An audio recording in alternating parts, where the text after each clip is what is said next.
Hey everybody, what is going on? Hexlex here. Got another Alestral's deck profile for you. So, now that we have the ban list out, the new one that is going live, I believe on December 14th, which is at the time of recording under a week away, and the time this video is going out, probably a couple of days away, if not already in effect. But one of the decks that got majorly hit was Earth. As you can see here, Equilinx was definitely one of the big hits to Earth. So, funnily enough, I had actually already had lined up on the channel ready to go an Earth and a Volt Tempest video, but I have, of course, scrapped both of those because those were recorded before the ban list got announced. So, wanted to do a bit of testing with Earth post-ban list, but I will kind of throw an asterisk on this build, because in the even just very short testing I've already done, I think there's already things I would change about it. So, like I said, this is a post-ban list Earth build, meaning we're on 1 Equilinx and 2 Viscerus. So, I think that the Equilinx limit is definitely our biggest loss here, but I don't think it makes the deck bad, not by any means. Especially post-Moonrise for reasons that I'll talk about.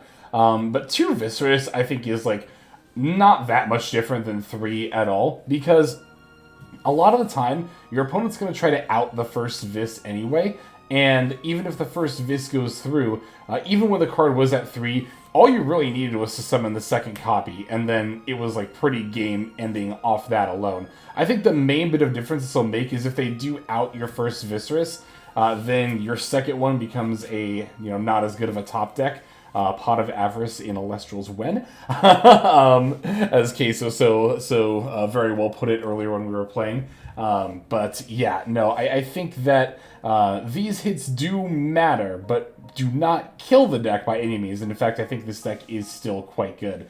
So some other Earth cards that we're playing, stuff we were playing before, just in different ratios, right? I'm on 3 Moss Station, 3 Mudlet, and then we are also going to be on 3 Rummagem. So, like I said, was already playing all of these cards in my Earth build before the ban list. I was just playing 2 of each of them, bumping up to 3 just to make up for some of these copies. However, this is kind of where I'm going to throw a bit of an asterisk here, because, spoiler alert, we're already playing Water for Eddies, and thinking about how good the Foamy Eddy Galaxy package was in Thunder, I almost kind of think it's better to go less of a focus on Earth Nexusing and Earth in general, because our Equilinx is only at 1, right? So maybe instead of just tripling up on a bunch of this stuff, maybe we only still play like 2 Moss Station and 2 Mudlet, and these could be like Galaxies, and then maybe we find room for Foamies. You'll notice that I did not say we're cutting down on Rummagem.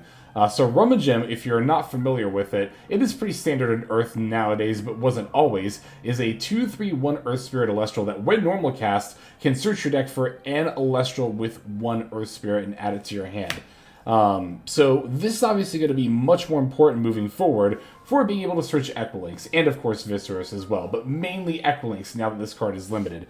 So another reason that I really, or the main reason rather, why I think this deck is really gonna get a lot better post Moonrise. 1, once Moonrise is legal, we get 2 Demeter back, which is huge. That is massive.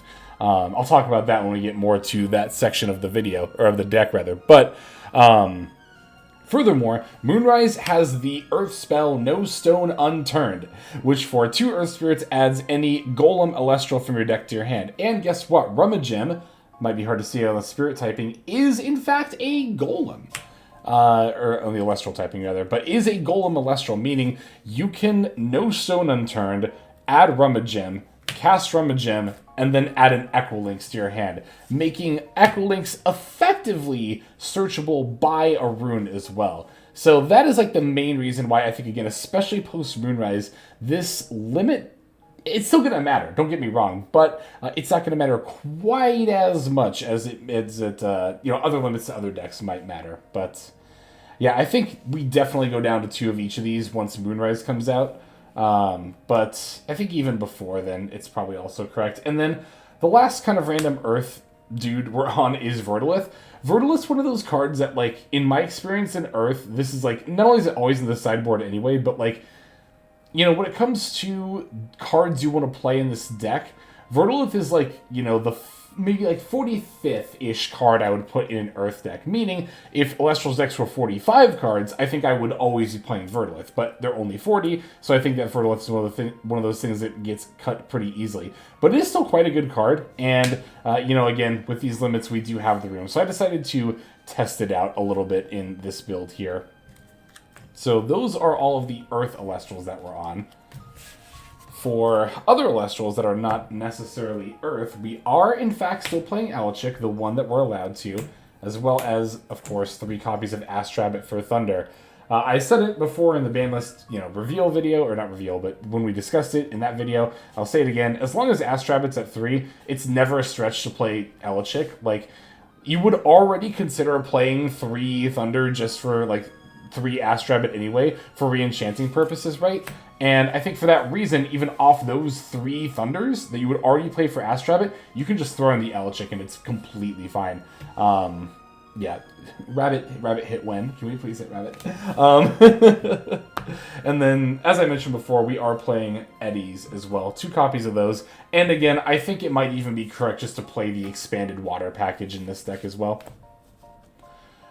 So those are all of the Elestrals that we're playing. For runes, we have 2 Valoy Forests for stadiums.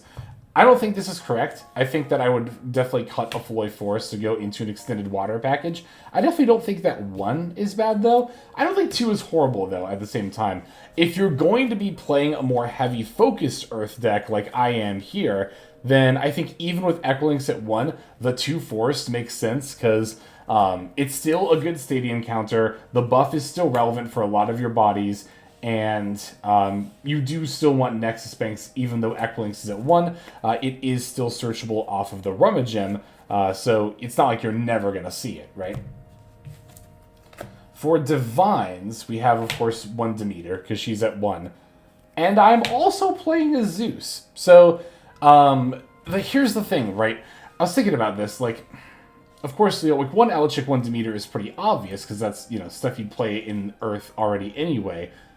But then I was thinking about the spirit math, and it's Earth already plays, more Earth spirits than it needs. So it's not that much of a stretch to play 1 or 2 more Thunder, and then just also play Zeus. Because I definitely don't want to end up in a scenario where I open Demeter, and then later I then draw the Alachik, because that would feel very bad. Alachik is just a 4-1 vanilla at that point. So I think even having 1 more search target is super valuable. And again, because of Astrabbit and Alachik, it's not a stretch to be playing Thunder anyway. So again, it's really the inclusion of 1 or 2 more Thunder Spirits, which we have room for, to play the Zeus. I think it is extremely worth it. That's also going to, spoiler alert, I'm going to be covering Thunder as well. And I'm playing Demeter in Thunder, actually, because I do think it is that good to have another target. But that'll be for the next deck profile. Earthquake, I mean, even if we weren't on Earth, you would just play this anyway. It is just a staple at this point. 3 Ambro, and then resting on your laurels as well. So that's going to be it for the Invoke runes. For counters, we're on 2 Tsunami. Again, it's one of the main reasons Splash Water alongside Eddy is just insanely good. 2 Altar of Stars, normally we would be on 3, but I think that with only 1 copy of Echolinks, the whole Nexusing bit of the deck doesn't really come up quite as much. Altar is still quite good, and one of the main reasons I'm on Altar is because in particular we're on 3 Moss Station. Altar plays very, very well with Moss Station. It's also just a solid card in general, but again, when you're only on 1 Nexuser in your entire deck, you do have to kind of wonder how much it is worth it to play it. And especially at 3, which is of course why we cut down to 2. But I could see cutting it even entirely, as honestly. And then we, of course, have 3 PTA, 3 Gorgon's Gaze, and then I'm going to round it off with 2 Shield of Achilles as well, just for a little bit more counter runes there. Alright, so that's going to be it for the main deck. For the Spirit deck, it's 5 Zaptor. 5 Zaptor for 3 Astrabbit, 1 Alachik, 1 Zeus is honestly more than enough. You could do 4. 4 would be a little bit greedy, but not even really that greedy, honestly. Zeus doesn't even really come up that often, and you can just Zeus for one Zaptor and just get 1 effect. I think even that is still worth it. But also, we have the room in the Spirit deck, so it's kind of why not? 3 Leviathan is, again, even one more water than I would play in a more budgeted spirit deck, right? I think you really only need 2 for 2 Eddy, 2 Tsunami, but we have the room, so we play 3. Because, I mean, even with playing, like, 1 extra of Thunder and Water than I might normally, that's still only 8 spirits, meaning we still have 12 Taratless, 12 Earth Spirits here, which, again, even for a dedicated Earth deck, this is more than enough, so... Alright, that is going to do it for the list. Let's take a look at these games against Queso. Alright, so going into this game here against Queso, as I mentioned before, we are going to be playing against Wasp Ivy, which is Queso's first list he's cooked up for post-ban list, which I have mad respect for, because I love Wasp Ivy. I would definitely want to cook up a new Wasp Ivy list myself, too, at some point in the near future. Anyway, Queso will be leading off with an Astrabbit in defense mode, to, I'm sure, almost nobody's surprise, as that is rather one of the more common Alestral's opening moves. I think Wasp Ivy does actually kind of benefit from these Earth limits, as weird as that might sound. A lot of the time in previous builds, it was hard to find room for all the Earth stuff and Wasp Ivy stuff, but now that Equilynx and Demeter are at 1, it's actually a lot easier to have room, funnily enough, so... Alright, Queso's setting a card alongside that rabbit and then passing over to me. We're going to go ahead and draw for turn here. And let's see what we got. It's going to be Edward. Eddie's going to come down and swap the rabbit into attack position here. After that, we're going to set a couple of cards and then move into battle. We're going to swing the Eddie into the Astrabbit, but Queso's got that Argo. So Argo... of course, will allow Queso to equip an artifact rune to an Alestral directly from the deck. And being a Wasp Ivy deck, Queso is, of course, going to be on Poison Tunic. Poison Tunic being an Omni artifact rune that will give the Enchanted Alestral -2 attack and also force its controller to expend 2 spirits when it is destroyed. So basically what's going to happen here is that instead of my Eddie just walking over the Astrabbit, instead now they crash into each other because my Eddie goes down to 2 attack, and then I take 2 points of damage from the Poison Tunic as well. So... not the most ideal outcome, but the spirit differential at least is in my favor still. Like, Queso did have to expend more spirits than I took there in order to get rid of my Eddie. So, Queso's going to throw down a Moss Station here. I think I do actually have a PTA set right now, but I decided not to use it because if Queso's going to go ahead and battle anyway, then it'll be not terribly difficult for me to walk over the Moss Station in battle. Moss Station, of course, having only 1 point of defense as opposed to 6 points of attack there. So, on my turn, we're going to go for Rummagem. Rummagem is going to let us search our deck, and I think I already have Equilynx in hand. So I think I end up grabbing a Viscerus if this is the game that I'm thinking of here. Yeah, double checking the hand yet before grabbing the Vis, just to really make sure we don't have that Equilynx. Otherwise, we definitely would want to grab that. But Rummagem is going to be fantastic here because it not only grabs the Viscerus, but also gets to walk over the Moss Station. That is a very high tempo play. Eddie, of course, is also a very high tempo play. Tempo is basically when you not only get to use a card to trade for one of your opponents, but it still lingers for some extra value, right? In this case, the extra value is the search and the body, and then we still get to walk over the Moss Station with the Rummagem here. So, yeah, still have a couple of runes set as well, which is naturally very nice. Yeah, as mentioned, we're going to battle over the Moss Station here. Again, why I didn't PTA it? It's because I knew I was just going to do that anyway, and then pass over to Queso. Alright, Queso's throwing down the Cyanectar here. Okay, so I'm definitely a little weary of this. Of course, I don't want to use my own PTA because that would just trigger the Cyanectar. And looks like he does have another Poison Tunic for my Rummagem here. I'm going to grab some different spirits for it, but Rummagem is going to get hit with the Poison Tunic, and on the Cyanectar effect, I am just going to go ahead and use the Gorgon's Gaze. Yeah, you gotta stop this Wasp Ivy from coming down preemptively, if at all possible. That's kind of how it goes with Wasp Ivy, right? Like, if the Wasp Ivy comes down, you are probably just gonna lose. I did lose a game this match to the Wasp Ivy coming down, but it was a little bit one-sided, so that's why I didn't necessarily feature that game here. Of course, I've also played Wasp IV on the channel, so if you do want to see people casting Wasp IV, there is definitely... I think I have 2 videos of it, so there's plenty of that. But, yeah. At this point, I'm going to go for the Equilinx. Do have to kind of consider, you know, the fact that my Rummagem is at 0 attack right now, which is a little bit awkward. So I'm kind of considering if I want to... Yeah, I'm going to try to actually Nexus off the Rummagem, but Queso's going to Gorgons on the Nexus effect. So I think Queso really wants to burn me with the Poison Tunic there, which is why he did it then and not when I would go to destroy a card, right?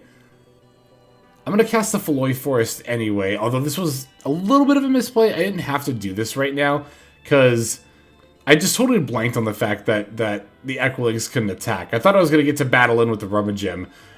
Being at 1 attack was my main reason for casting the Phaloi Forest. So yeah, this is me trying to swing with the Equilinx, but then Case is of course going to remind me that, hey, Gorgons does do a thing. Well, Gorgons does a lot of things, but not being able to attack is one of them. So yeah, not going to be able to battle over here. I also should have put the Rummagem in defense mode, because it is a 1/4 right now. So that definitely does matter, but I totally blanked on that. I remember passing my turn without doing that and thinking that I should have. But at the same time, actually, my face down might not be PT. I think it's actually something else. I might be thinking of a different game there, but either way. Yeah, I'm just going to pass back over to Queso here. If he wants to battle over Rummagem, that's fine. Oh, it's Alter! That's right! So earlier when I was talking about dodging the Moss Station attack, I guess I was mostly thinking about using Gorgons against it, but, like, of course that wouldn't be worth it ever, so. Queso's got Demeter and then Ambro, looks like, for his last 2 cards. Going to do 1 and then the other, getting back 3 Earth by spending a Water off the Ambro there. I think those are his last 2 cards. Doesn't look like he has anything else in hand, so. We're in a pretty good spot here. We still have 3 cards in hand, and, yeah, because he's expending to draw right here. And we also still have pretty good control of this board state. Because as the Demeter is going to buff the Cyanectar and threaten to battle over the Equilinx, like I said, I'm pretty sure I do just have an Altar of Stars face down. Which I am, yep, going to cast right here. Yeah, I'm going to cast it. I'm just, like, figuring out how I want to spend... Because there's so many different combinations between not only spending for the Altar, but Nexusing. I'm just going to... Oh, and there's Acorn. Queso's very adorable kitty making a guest appearance. But yeah, no, I'm going to... now I'm going to end up spending from the Spirit deck in order to Nexus from the Rummagem to the Equilinx. Which will then, yeah, get the Poison Tunic off the board, so I don't have to, what's it called? Take the burn damage there. I definitely wanted to avoid that if possible. Alright, now that we've cleared Acorn off the board. It's gonna be my turn here. And I kind of wish, I'd actually... Nexus onto the Forest instead, because it would have been better, I think, to Nexus from the Forest to the Lynx and have the Equilinx have 2 spirits here. I would have been able to battle for more damage. So that was a slight misplay on my part. But you could also make the argument that the Spirit is safer under the Forest than it would be under the Equilinx. Yeah, so we're going to Ambro and just use that extra Spirit that's on the Forest now and not have to worry about it. I didn't need to Ambro here at all, but... I also didn't want to be in a position where this Phaloi Forest got destroyed by something and then I lost out on an on an extra, what is it, an extra spirit there. So yeah, we get to Viscerous battle over the Cyanectar here, summon out a defense mode Vis, while still having our Equilinx up. So yeah, I mean... In a lot of ways, nothing really changes, right? Nothing ever changes. I mean, sure, we did open the Equilinx, but we did also have Rummagem. We just got to search the Viscerous because we opened it instead. So, it's like I was saying before. you know, the access to Equilinks is of course going to go down, but not by as much as you might think, and especially once No Stone Unturned comes out. I mean, then you can just search for the searcher for the Equilinks. Alright, Queso's going to Eddie here. Debating, I think, on what exactly he wants to switch, and it is going to end up ultimately being the Equilinks going into defense mode here. Now, because I have the Feloy Forest up, the Equilinks does have 4 defense, meaning that Queso needs to Demeter to be able to battle over it, which is pretty good for me, honestly. Just getting that Demeter to use up more of its charges, whatever you want to call it. Spirits really is the word, but... Alright, let's see what we got. Mudlet. Mudlet coming down here. Getting to switch the Eddie to defense mode so that way we can battle over it with Mudlet. I mean, we didn't have to. We could have, of course, just battled over it with Vis, but... With Viscerus at 2, there's no need to battle. Oh my god, could you imagine if Vis was at 3 in this board state? Actually getting to summon a 3rd copy here would be insane. But, I mean, it's like I said before, Viscerus is already good enough if you just get the 1 extra copy from the deck. That is a huge tempo swing, so Queso's going to throw down a Misenchanted Eddie with Earth, which is going to make it strong enough to walk over the Mudlet, thanks to the Feloy Forest. Now, at this point, I missed somehow the fact that Queso had a face-down rune, so when I heard he had 2 spirits left, I was like, I pretty much just win here, right? I'm going to ascend over my Viscerus into Verdolith. Mostly just to try to win the game this turn, right? To do 2 points of spirit damage, to effectively win the game this turn. Although, to be fair, he does still have the Demeter up, so that would still be a spirit he could play off of, potentially. Yeah, I was about to attack, and I was like, oh, you have a face-down card. Okay, let me set this first, because this isn't just an auto win like I thought. And it turns out that Queso's face-down card is going to be Altar of Stars. So... looks like he's going to spend off the Eddie to Nexus to the Eddie, that's right, and then switch my Viscerus, I believe, to defense mode. Ultimately, saving him a spirit worth of damage here in the long run. Yep, that's exactly what's happening. Because then I have to crash here as well, because of the Feloy Forest buff as well. But, yeah, because the Eddie's at 5 attack, and so is the Verdolith here. Verdolith's a 3-7, buffs up to a 5-9. Eddie with the Forest is a 5-2. I do decide to take the trade here, because it still deals a point of damage, and will leave Queso at 1. Now he's got to figure out if he wants to spend Earth or Thunder, leaving the Thunder in case he top decks Astrabbit. So, Queso top decks not Astrabbit, but Viscerus, which does have the ability to battle over my Viscerus here. But I'm going to try to Gorgon's Gaze the attack. But here we had a little bit of a ruling thing that we had to look up here, because I wasn't actually too sure about this. Can you suppress an Alestral that is misenchanted? Or rather, can you Gorgon's Gaze? Because Gorgon's Gaze suppresses and then also does all the other things. So, can you Gorgon's Gaze a misenchanted Alestral? I busted out the rulebook and we end up searching around. I end up asking a judge friend of mine, Kelly, for the answer. And it turns out that you can, in fact, Gorgon's a misenchanted Alestral. You can suppress a misenchanted Alestral. They are similar states that an Alestral can be under, but they are different. So, very nice to have that ruling clarification. Thank you, Kelly. But, so yeah, that's going to stop the Viscerus attack against me. And then now my Vis is buffed and his isn't. So we're just going to walk over for lethal here because he's going to have nothing left in Spirit Deck afterwards. So that'll do it for this game. Thanks again to Queso, as always, for the games. Check out his Twitch link in the description below. Thanks, everyone, for watching, as always.